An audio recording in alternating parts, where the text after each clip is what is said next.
नमस्कार दोस्तों, स्वागत है आपका मेरे चैनल कॉमिक्स लाइफ में।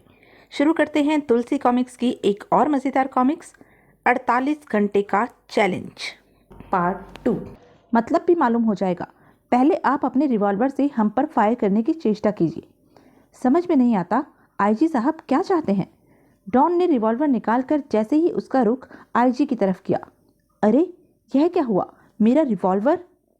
यह तो कमाल हो गया आईजी साहब। लेकिन यह कमाल हुआ कैसे? ऊपर तुम जो वह लोहे की प्लेट देख रहे हो ना मिस्टर डॉन, वह बेहद शक्तिशाली चुंबक है। हैं? और चुंबक का यह गुण सभी जानते हैं कि वह लोहे की हर वस्तु को अपनी तरफ खींच लेता है। अब मुझे पूरी तरह यकीन हो गया आईजी साहब कि जॉनी 48 घंटे में मुझे मारने का चैलेंज अब पूरा नहीं कर सकता। हमने सुरक्षा का यह खास प्रबंध तुम्हारे कमरे में इसलिए कराया है क्योंकि जानलेवा हथियार ज़्यादातर लोहे के ही होते हैं। अब हम चल रहे हैं। आप लोग अंदर से यह कमरा बंद करके बेफिक्र सो जाइए। जॉनी आपका कुछ नहीं बिगाड़ सकेगा। Thank you very much IG साहब।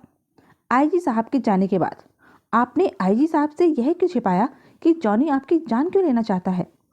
तुम ऐसी बातें नहीं समझोगी प्रिय। लेकिन क्यों? टॉप सीक्रेट बातें हर किसी को नहीं बताई जाती। मेरे ख्याल से अब सोया जाए। शहर से बाहर जॉनी बेचैन सा नजर आ रहा था। मिक्की अभी तक अपना काम करके नहीं लौटा। कहीं वह पकड़ा तो नहीं गया? डॉन को मारने के लिए मेरे पास अब सिर्फ 2 घंटे बचे हैं। ची ची। मिक्की आ गया तू? मैं तो घबरा रहा था मिक्की कि कहीं उन्होंने तुझे पकड़ तो नहीं लिया। ची ची। अच्छा यह बता, एसपी साहब की जेब से पार करके उनका परिचय पत्र लाया तू? ची ची। वेरी गुड मिक्की, अब तेरा यार जॉनी तुझे एसपी बनकर दिखाएगा। 15 मिनट बाद जॉनी एसपी बन चुका था। मिक्की मैं तेरा काम तुझे समझा चुका हूँ, लेकिन काम होशियारी से करना। वहाँ बहुत खतरा है। खिड़की को बगैर छुए रोशनदान पर पहुँचना है। खिड़की पर करंट है। चीं चीं। Okay, best of luck. Sir आपके घर से फ़ोन आया है।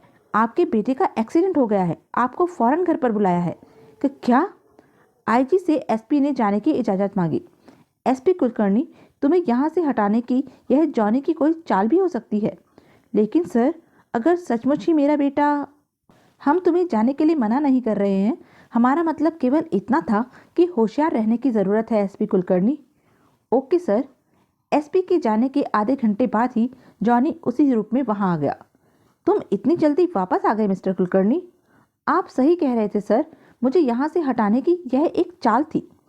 फिर भी सही समय पर आ गए तुम। सर मैंने अभी अभी एक बंदर मिस्टर डॉन की कोठी के ऊपर चढ़ता हुआ देखा। मुझे लगता है यह वही बंदर है जिसने आपसे फ़ोन पर बात करते वक्त मुझ पर झपट्टा मारा था। उसे तुरंत पकड़ो। हो सकता है वह जॉनी का कोई प्रशिक्षित बंदर हो। Yes sir.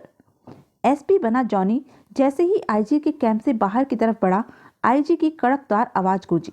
ठहरो, क्योंकि तुम एक बार इस सुरक्षा घेरे से बाहर जा चुके हो, इसलिए तुम्हें अपना परिचय पत्र दिखाना होगा मिस्टर कुलकर्णी। तभी तुम मिस्टर डॉन की कोठी के अंदर जा सकोगे। जैसी आपकी आज्ञा सर। यह लीजिए। जॉनी ने कुलकर्णी वाला परिचय पत्र आईजी को दिखाया। कोठी के अंदर डॉन के कमरे के ठीक सामने 2 सशस्त्र सिपाही पहरा दे रहे थे।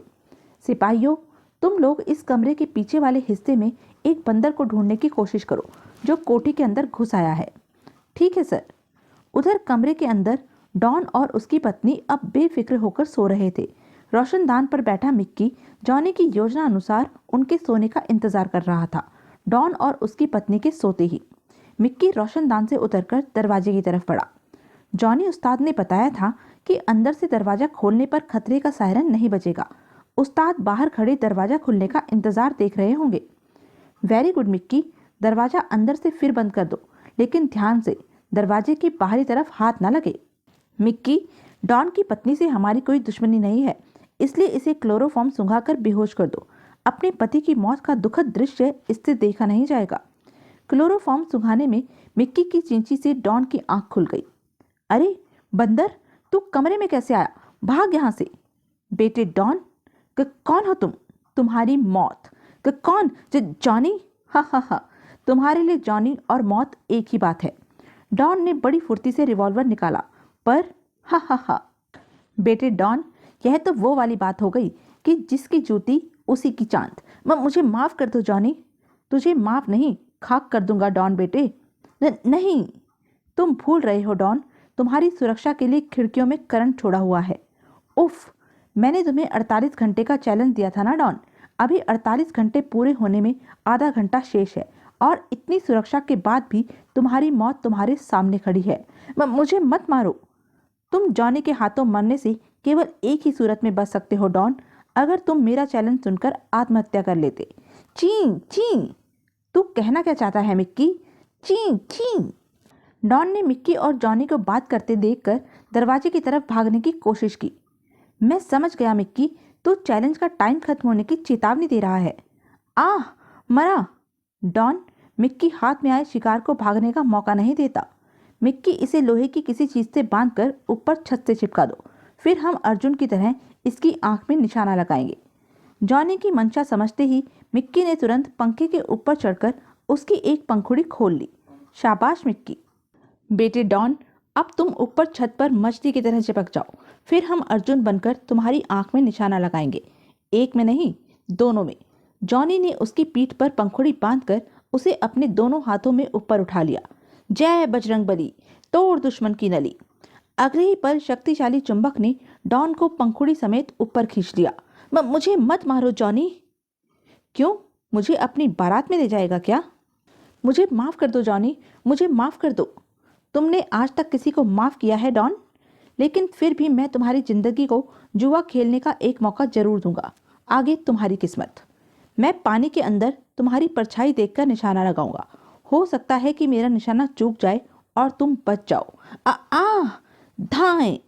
गोली की आवाज से सारी कोठी में एकदम से अफरा तफरी मच गई। खतरे का सायरन बज उठा, मगर जॉनी को मानो सायरन की परवाह ही नहीं थी। उसने डॉन की दूसरी आंख भी फोड़ डाली और साथ ही डॉन की जीवन लीला भी खत्म हो गई। मिक्की, तुम होशियारी से रोशनदान के जरिए यहाँ से निकल जाओ, हमारा मिशन पूरा हो गया। ची ची। पगले, तुम मेरी फिक्र क्यों करता है? अगर इन लोगों ने मुझे गिरफ्तार कर भी लिया तो क्या, मेरा मिशन तो पूरा हो गया है, मुझे कोई अफसोस नहीं। खतरे का सायरन बजते ही अन्य अफसरों के साथ आईजी साहब भी डॉन की कोठी में पहुंच गए। समझ में नहीं आता कि इतनी कड़ी सुरक्षा के बाद भी जॉनी अंदर कैसे पहुंच गया। जॉनी के लिए कहीं भी पहुंचना असंभव नहीं है सर। वह बकवास बंद करो, तुम्हें सरकार शातिर अपराधियों की तारीफ करने के लिए तनख्वाह नहीं देती। मिस्टर जॉनी, दरवाजा खोलकर बाहर आ जाओ, भागने की अब कोशिश बेकार होगी। इस कमरे को चारों ओर से घेर लिया है। आईजी साहब, जब मैं यहाँ आया था तब भी चप्पे चप्पे पर पुलिस तैनात थी। हम 3 तक की गिनती गिन रहे हैं। अगर तुम दरवाजा खोलकर बाहर नहीं आए तो हम दरवाजा तोड़ देंगे। गिनती गिनने और दरवाजा तोड़ने की कोई ज़रूरत नहीं है आईजी साहब, मेरा मिशन पूरा हो चुका है, मैं बाहर आ रहा हूँ। गिरफ्तार कर लो इसे। लीजिए आईजी साहब, पहनाइए इन हाथों में लोहे के कंगन। इसकी जेबों की तलाशी लेकर हथियार वगैरह निकाल लो, सावधानी से। तलाशी ले ली गई और जॉनी को सख्त पहरे में पुलिस जीप में ले जाया गया। अगले दिन अदालत में, मुलजिम जॉनी, क्या तुम मिस्टर डॉन की हत्या का जुर्म कबूल करते हो? हाँ जज साहब, डॉन की हत्या मैंने ही की थी, मैं अपना जुर्म कबूल करता हूँ। लेकिन क्यों? अगर मैं आपको इस क्यों का जवाब दे दूं तो क्या कानून मुझे माफ कर देगा? नहीं, लेकिन तुम्हें अदालत को यह बताना ही होगा। डॉन दुश्मन देश का जासूस था। हमारे देश की सीक्रेट जानकारियां वह दुश्मन देश को दिया करता था। जॉनी की बात सुनकर सब लोगों के मुंह आश्चर्य से खुले ही रह गए। तुम्हारे पास इस बात का कोई सबूत है मिस्टर जॉनी? यह देखिए जज साहब। कागज जज साहब को दिया गया। मिस्टर डॉन, हम तुम्हारी भेजी हुई जानकारी से बहुत खुश हैं। जल्दी ही तुम्हें इसका मेहनताना 10 लाख रुपए दे दिए जाएंगे। इस बार हमें तुम्हारे देश के महत्वपूर्ण सरकारी अनाजों के भंडारों की खुफिया जानकारी चाहिए। इसके लिए तुम्हारे पास 5 लाख रुपए काम से पहले और शेष 10 लाख काम के बाद पहुंच जाएंगे। क ख ग। चलो, यह मान भी लिया जाए कि डॉन शत्रु राष्ट्र का एजेंट था, पर तुम्हें इसकी सूचना पुलिस को देनी चाहिए थी। डॉन की सांठ-गांठ मंत्रियों तक थी, पुलिस उसका कुछ भी न बिगाड़ पाती जज साहब। लेकिन कानून हाथ में लेने का तुम्हें भी कोई हक नहीं था मिस्टर जॉनी। ठीक है, मैं माफ़ी की प्रार्थना तो नहीं कर रहा, मैंने अपना काम किया, आप अपना काम कीजिए। दफ़ा 302 ताजीराते हिंद के तहत मिस्टर जॉनी को फांसी की सज़ा सुनाई जाती है। अगर किसी देशद्रोही को मारने के लिए मुझे फांसी पर 1000 बार भी चढ़ना पड़े तो मैं हर बार फांसी पर चढ़ना चाहूँगा। जॉनी को वापस पुलिस जीप की तरफ ले जाया गया।